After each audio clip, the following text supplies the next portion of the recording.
Hey guys, what is happening? Welcome back to another video. Now this video is going to be very different than what we normally cover on the channel. This video has to do with a purchase that I made. It was for a relatively inexpensive price and I got everything that you see on the table here, and we're going to talk about that more specifically. So I ended up paying $20 Canadian for everything that you see on this table. That probably works out to something like $1 American, or more realistically $15 American.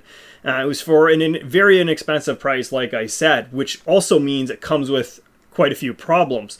So that is what this video is all about, discovering exactly what those problems are. What I do know about the vehicle are three main points. Two of them were explained on the ad itself, and the third one is what I expect. So let's dig into exactly what I have. Right here, what you see is known as a Duratrax Evader ST. It is the Nitro version of the ST. It was probably made somewhere in the mid-2000s, maybe 2005, 6, somewhere around that time frame. That's back when I was even running a lot more Nitro vehicles. So this is also the first time that we've probably ever seen something of this nature on the channel. Nitro engines hasn't been talked about at all. It seems like Nitro is actually slowing down. There's not much interest any longer in Nitro engines, which is one of the other things that I did before this video, before I even purchased this. I was looking at what the market has for Nitro equipment, Nitro engines, and this sort of stuff, and it seems like that has almost disappeared entirely. So that was the only thing that makes me a little nervous. I'm expecting issues with the engine on this model. Let's go ahead, take off the body of this thing and talk about what we know are issues and what we're expecting to be an issue. So essentially on this vehicle, what we have is, on the ad, it said that there's an issue with the steering servo, and it also said that there's an issue on the front end with the lower control arm connection point where it hinges.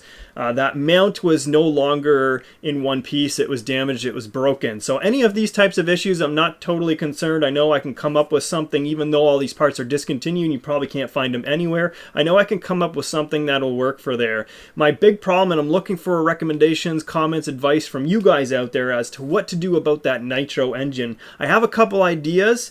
But again, I don't even know if it is truly an issue. The only reason why I'm mentioning this is because in the past, I know that the Duratrax line of engines were not all that great in terms of the long span, the reliability long-term of the Nitro engine. It's because it used an ABN engine composition. So that's the materials that the Nitro engine used. If you're not familiar with that, you just look it up. The typical engines would be ABC engines, where specifically that last letter, the N versus the C, represents the liner of the cylinder, meaning that the ABC engine had a chrome liner, where the ABN, which is what this vehicle has, is a nickel-based liner. And I know the nickel did not have the hardness and strength and reliability in comparison to what the chrome plating ended up providing.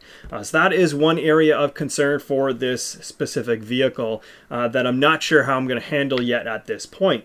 So let's go ahead and take a look at what we see. We'll start with the servo. Now I would expect that if I start rotating the steering here, I'll be able to see what's going on in the mechanism. So it's, oh, okay, so I do see movement on the servo. It's moving back and forth slightly.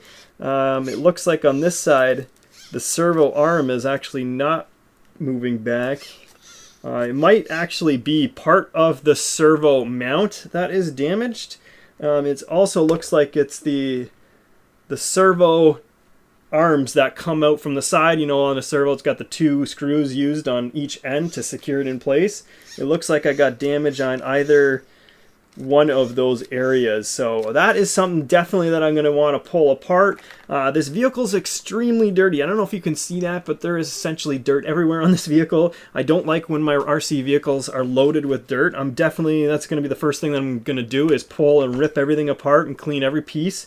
My hands are getting just, you know, layered in all kinds of dirt and grass and leaves and who knows what other stuff is sitting on this vehicle. The other area that I did want to look at on the front end here is the lower control arm. So we'll just see which one they both actually look all right. But that's not what I'm expecting. So let's find out where the damage is. I'm just operating this in the direction here. Everything here looks okay. Oh, so the issue is definitely on this side. Let's see here. So it looks like what happens, oh, you can see that. So it's definitely broken there on the front end. This can slide out. We have a cracked mount. It's definitely in a couple pieces, and the only reason why it hasn't cracked and broke right through is because of the aluminum body here. I would expect that that aluminum piece is also bent. It looks like there was force on the vehicle in this direction pushing it up, which sheared the piece off in the back here and bent the aluminum out a little bit. So this is not too bad. I feel like we can come up with a part there that'll fix that. No problem. It doesn't seem like a big part either. So we'll take a look at that when we get everything pulled apart. So that consists of the only thing that I know that was damaged based on the ad. I'm expecting everything else is okay. I also am expecting that this vehicle, the only other concern that I have, it's not really a concern, it probably works.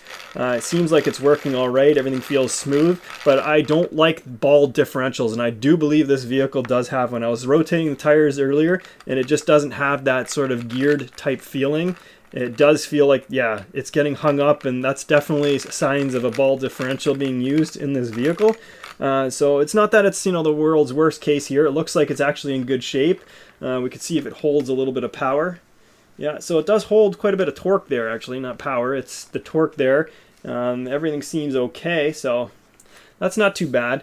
Again, my hands are just getting layered in dirt. We're going to clean this up. The last thing that I want to look at before the end of this video is the engine specifically. So we're not covering this in very big amounts of detail. When I pull and rip everything apart, I'm going to be able to see if there's any other damaged components. I may, you know, this is a used vehicle for literally $20 Canadian, so I may come across other issues within the vehicle.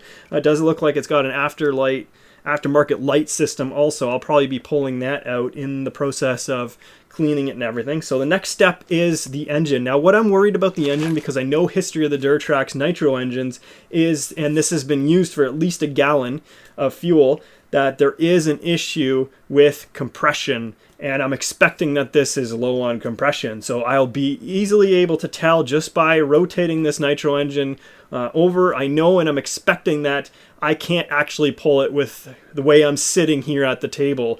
So if you see that I'm able to pull it, then it's probably not a lot of compression. If the vehicle lifts up as I'm rotating it, that's kind of the indication. So let's go ahead and give it a try. I'll hold the engine down firmly and I'll just pull gently. Yeah, so there's not much there. Actually, it feels...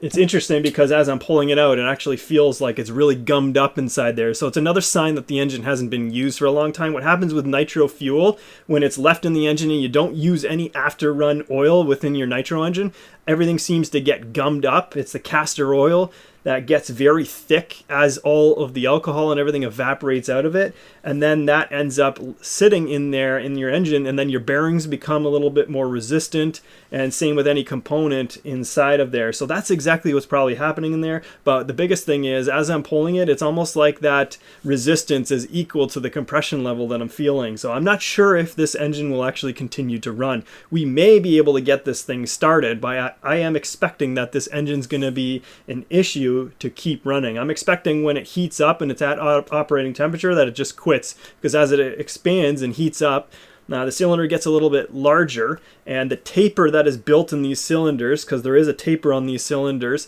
what happens is that expansion of the cylinder, the taper begins to straighten out, and we're going to lose all the compression and the engine's going to stop. So that's what I'm expecting. I am expecting that I need to get a new engine. So that's where I need the advice. I looked at engines. There's few and far between on the online there these days. Let me know what your thoughts are as to how we can get this thing going. I do want to see this thing run.